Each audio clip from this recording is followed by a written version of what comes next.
여러분의 기도는 어떠신가요? 내 고집대로 내 마음대로 하는 기도인가요? 아니면 하나님이 허락하시는 그런 기도를 하고 계시나요? 누가복음 18장은요, 우리가 잘 아는 얘기 한마디를 해주고 있는데 1절부터 8절까지 한 재판장에게 연약한 과부가 집요하게 끈질기게 악착같이 자기의 소원을 요청해서 결국은 그 소원을 들어주었다라는 얘기를 해주고 있거든요. 이 재판장은 어떤 사람이라고 얘기하느냐면 사람을 무시하고 하나님을 두려워하지 않는 재판장이래요. 거기에 비하면 이 과부는 얼마나 연약해요? 얼마나 힘이 없나요? 그럼에도 불구하고 계속 끈질기게 노크해서 결국은 그 부탁을 들어주었다는 거예요. 우리가 이 얘기를 듣고 우리 한국 사람들 정서에는 어떤 생각을 갖느냐면, 그래 맞아, 지성이면 감천이지, 10번 찍어서 안 넘어간 나무 어디 있나, 그리고 하나님을 나무쯤으로 생각하고 10번 찍으려고 막 그러는 거예요. 이제 그런 의식, 그런 우리의 풍습 때문에 그러는 거지요. 그래서 처녀 귀신이든지 몽달 귀신이든지 변소 귀신이든지 누구든지 내 부탁만 들어주면 된다라고 하는 그런 무속신앙을 기독교 신앙과 접목시켜서 살아가는 사람들이요, 여러분 오히려 많아요. 의외로 굉장히 그런 사람들이 많거든요. 그런데 이 재판장과 과부 얘기는 그런 차원의 얘기가 아니라 크게 두 가지 의미를 우리에게 주는 메시지인데, 첫째로는 여러분이 1절부터 8절까지 이야기 가운데 원한이라고 하는 단어가 4번이나 들어가요. 과부가 원수에 대한 원한을 풀어달라고 재판장에게 얘기를 했대요. 재판장이 그 과부의 원한을 풀어줬대요. 그래서 하나님이 봐라, 재판장도 그 원한을 풀어주었는데 하물며 나는 너의 아버지인데 내 자녀들의 원한을 풀어주지 않겠느냐, 4번씩이나 나와요. 왜 원한을 이 못된 재판장이 들어주었을까요? 중요한 건 이 원한이 정당함이 있다는 거예요. 이 원함에 정당함이 있다. 부당했으면, 정의롭지 않았으면, 말도 안 되는 거였으면 이건 들어줄 수 없는 그런 부탁이었지만 이 원함에 정당성이 있었기 때문이다. 그 정당성이 뭔지 아세요? 하나님의 뜻과 맞았다는 거예요. 하나님의 뜻과 맞았기 때문에 그 재판장이 원한을 들어주지 않았겠느냐. 너희들이 기도하고 나에게 뭔가를 요청했을 때 내 마음과 내 뜻과 합하면 내가 너희들의 기도를 왜 들어주지 않겠느냐라고 하는 뜻이거든요. 여러분, 그래서 어떤 기도를 하나님 앞에 올려드리든지 내 고집대로가 아니라 하나님의 뜻에 맞는 기도 올려드릴 수 있는 저와 여러분들이 꼭 되어줄 수 있기를 주님의 이름으로 축복합니다. 그래야 되거든요. 그리고 또 한 가지 의미가 있어요.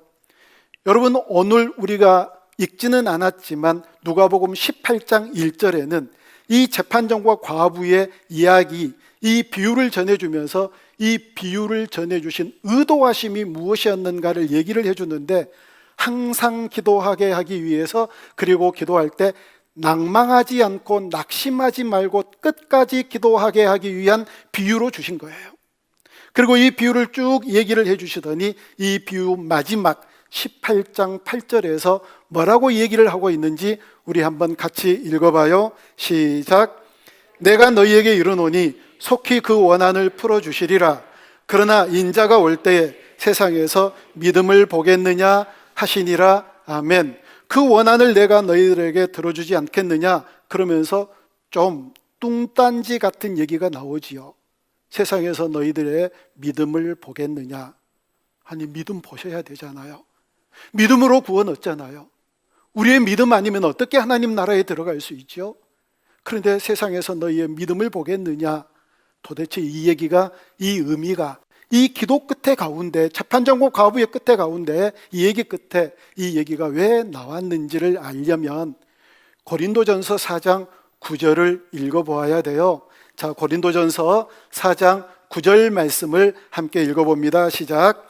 내가 생각하건대 하나님이 사도인 우리를 죽이기로 작정된 자 같이 끄트머리에 두셨음에 우리는 세계 곧 천사와 사람에게 구경거리가 되었노라. 아멘. 이 얘기가 무슨 얘기냐면 하나님이 사도들을 순교자로 만드셨대요. 그래서 순교할 사람들을 줄을 쭉 세우셨는데 끄트머리에 세워둔 거예요.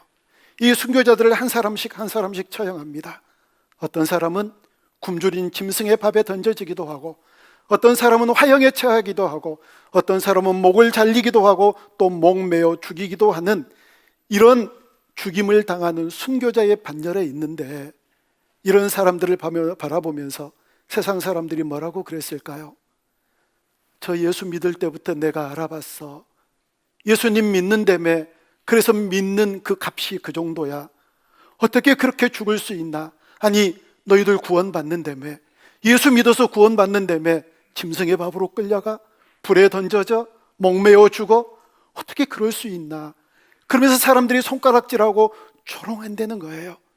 맨 앞에 서 있으면 빨리 죽어서 끝나지요. 끄트머리에 서 있으면 그 차례가 다 돌아올 때까지 얼마나 많은 조롱이 있었고 얼마나 많이 손가락질 했겠느냐는 겁니다. 그렇게 구경거리가 된다는 거예요. 자, 이런 사람들이 어떤 사람들일까요? 세상 사람들의 유혹에 넘어가지 않고 끝까지 믿음을 지킨 사람이요.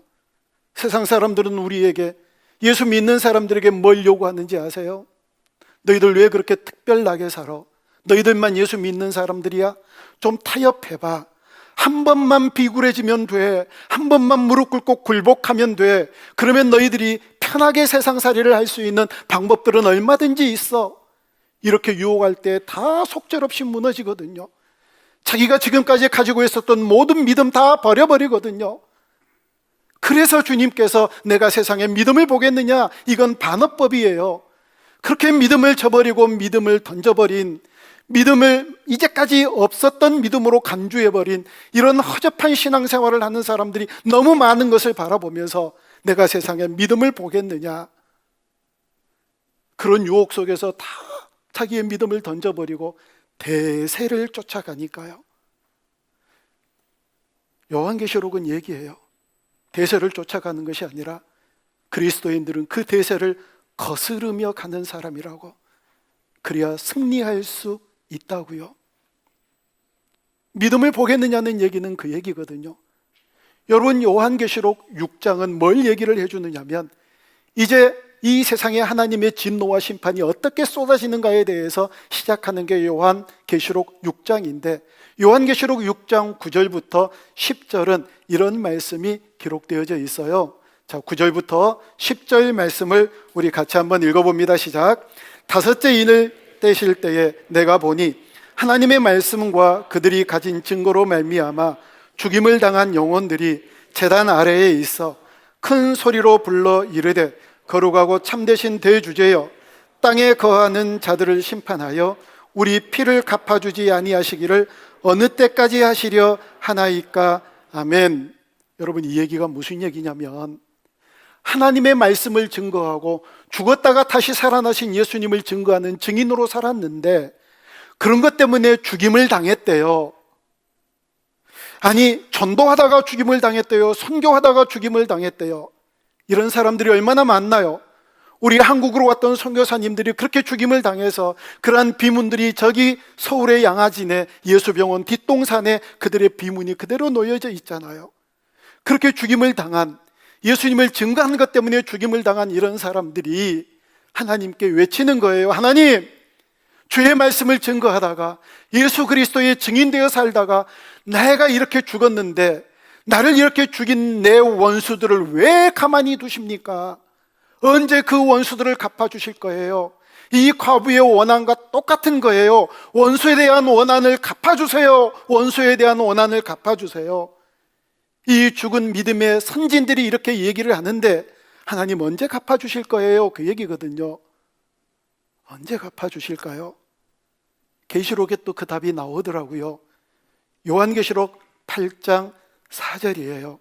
자, 요한계시록 우리 8장 4절을 한번 같이 읽어봅니다. 시작. 향연이 성도의 기도와 함께 천사의 손으로부터 하나님 앞으로 올라가는지라. 아멘.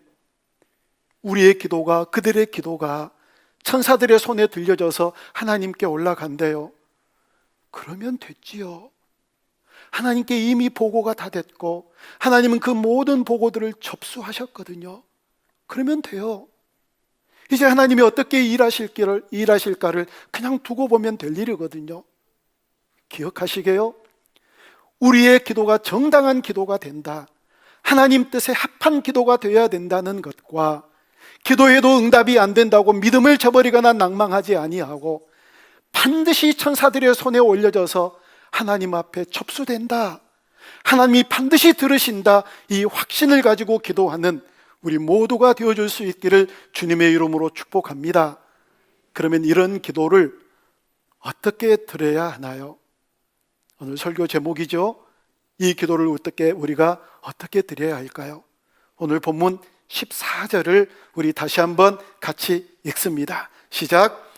그를 향하여 우리가 가진 바 담대함이 이것이니 그의 뜻대로 무엇을 구하면 들으심이라. 아멘. 여러분, 기도란 내가 마음을 먹고 내가 뜻을 정해서 하나님의 힘을 빌려가지고 내 뜻을 관철시키는 게 기도가 아니에요. 내가 마음을 먹어요, 내가 뜻을 세워요, 내 뜻을 이루기가 내가 힘이 부족한 거예요. 전능하신 하나님, 능력이 많으신 하나님 도와주소서 해서 하나님의 힘을 빌려가지고 내가 원하고 내가 뜻하신 것을 기어코 이루는 게 이게 기도가 아니라는 거예요. 여러분, 주기도문 때 그렇게 기도하시잖아요. 하늘에서 뜻이 이루어진 것처럼 이 땅에서도 이루어 주소서. 이 얘기는 하나님의 뜻이 내가 살고 있는 이 땅에서 나를 통하여 이루어지게 해주십시오. 내 뜻이 이루어지는 것이 아니라 하나님의 뜻이 나를 통해서 이 땅에 이루어지게 해달라고 기도하시잖아요. 이게 진짜 기도라고요.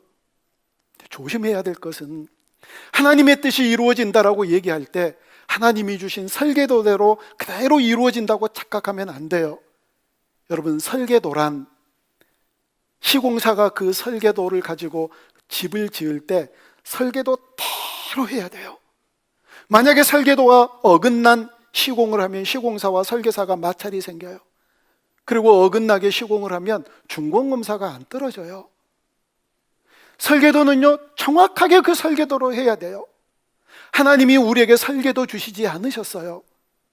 그래서 정확하게 그 설계도대로 사는 인생이 아니에요. 그러면 우리는 로봇이 되거든요. 만약에 우리의 인생을 다른 계획을 가지고 있다면 설계도부터 고쳐야 돼요. 하나님, 제가 다른 뜻이 있으니까요, 설계도 다시 해주세요. 설계사가요, 설계도 변경해요. 그러면 시공사는 그 설계도를 보고 그대로 또 설계를 하거든요. 이게 설계도가 아니에요.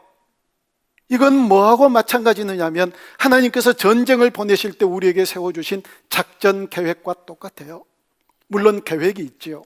이럴 때 이렇게 싸우고 여기에서 이렇게 진격하고 저기에서 저렇게 방어하는 작전 계획이 딱 나오잖아요. 그런 작전 계획을 따라서 전쟁을 딱 하는데 적을 향하여 총뿌리를 딱 겨누고 있는데 어느새 뒤에서 적이 나와가지고 내 관자놀이에다가 총구를 대고 꼼짝 마. 그러면 엄마야, 이거 작전 계획이 없는데 너 이거 좀 치워봐. 그래 놓고 하나님, 작전 계획이 이게 없는데 이게 웬일입니까? 전할 수 없는 일이잖아요. 무슨 얘기냐면 A 대학에 지나갈까요? B 대학으로 갈까요? 하나님이 원하시는 건요, 너희들이 기뻐하는 곳에 가서 공부 열심히 하라는 게 원하시는 거예요. 하나님, 짬뽕을 먹을까요? 짜장면을 먹을까요? 하나님이 원하시는 건 얘들은 왜 꼭 두 개가 있어가지고 우리를 갈등하게 하는지 모르지요? 이게 평생 숙제일 거예요. 하나님이 원하시는 건 너희들이 먹고 싶은 것 잘 먹고 잘 사는 걸 원하세요. 하나님, 어떤 배우자를 원하세요? 하나님의 뜻을 보여주세요. 네 마음에 맞는 배우자 잘 선택해서 잘 살으라고 하는 게 하나님의 뜻이거든요. 작전 계획이에요. 세세하게 설계도 그려주신 게 아니라고요. 하나님, 멋진 배우자를 나에게 주세요 하고 막 기도를 했는데 아주 기가 막힌 배우자를 주신 거예요. 그러면 바로 할렐루야 그러지요. 그런데 배우자 주시라고 그렇게 기도를 했는데 딱 나타난 게 아주 가난한 신학생인데다가 이 사람의 비전이 선교사래요. 그럼 그때부터 기도가 바꿔져요. 하나님, 도대체 저에게 왜 이러세요?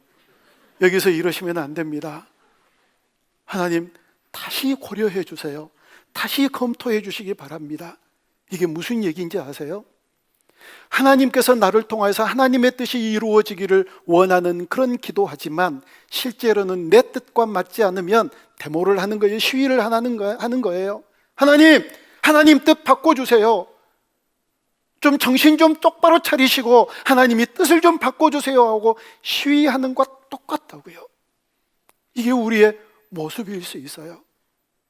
그리고 15절 오늘 본문 14절과 15절은 사실은 계속 반복되는 강조에 더 강조하는 내용의 말씀이거든요. 우리 15절 다시 한번 같이 읽어봅니다. 시작. 우리가 무엇이든지 구하는 바를 들으시는 줄을 안즉 우리가 그에게 구한 그것을 얻은 줄로 또한 아느니라. 아멘. 여기는 안즉 아느니라 계속 반복되어서 기록되어져 있지요. 안 돼요. 예수님이 우리를 향하여서 원하시는 것이 무엇인가도 알고 우리가 기도하면 예수님께서 우리의 기도를 어떻게 응답하실 것인가도 다 알아요. 아세요? 여러분 어떠세요? 정말 이 뜻이 제대로 서로의 뜻 잘 알려면은요 중요한 게 있어요. 요한복음 15장 7절에서 어떻게 해야 잘 알 수 있는가, 이 내용에 대해서 우리에게 설명해 주는데 우리 같이 요한복음 15장 7절 말씀을 함께 읽어봅니다. 시작. 너희가 내 안에 거하고 내 말이 너희 안에 거하면 무엇이든지 원하는 대로 구하라. 그리하면 이루리라. 아멘. 여러분 이 말씀 뒤쪽에 시선이 더 많이 가세요? 앞쪽에 시선이 더 많이 가세요? 뒤쪽. 무엇이든지 원하면 이루리라. 근데요 문장을 잘 보셔야 돼요. 주님이 내 안에 거하시고 내가 주님 안에 거하면이에요. 거하지 않으면 아무것도 이루어지지 않아요. 거하면 이루어진대요. 근데 우리는 뒤쪽만 좋아하거든요. 그러니까 다시 말하면 우리 주님께서 내가 구하는 대로 이루어 주시는 그런 은혜를 힘입으려면 주님과 친밀하게 동행해서 우리 주님과 잘 아는 사이가 돼야 돼요. 눈길만 보아도 아는 사람, 유행가 가사지요. 눈길만 보아도 아는, 이 정도는 돼야지요. 얼마나 친하면 눈길만 봐도 알겠어요.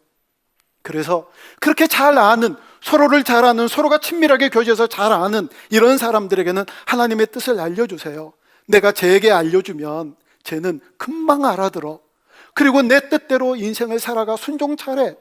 근데 어떤 사람은 아무리 뜻을 알려줘도 그게 무엇인지 모르고 자기가 잘 골라서 없앨 것 없애고 자기 입맛에 맞는 뜻만 골라서 순종한다고 하는 사람들에게 쟤는 내 뜻 잘 몰라, 내 뜻대로 순종하지 않아, 안 알려주세요.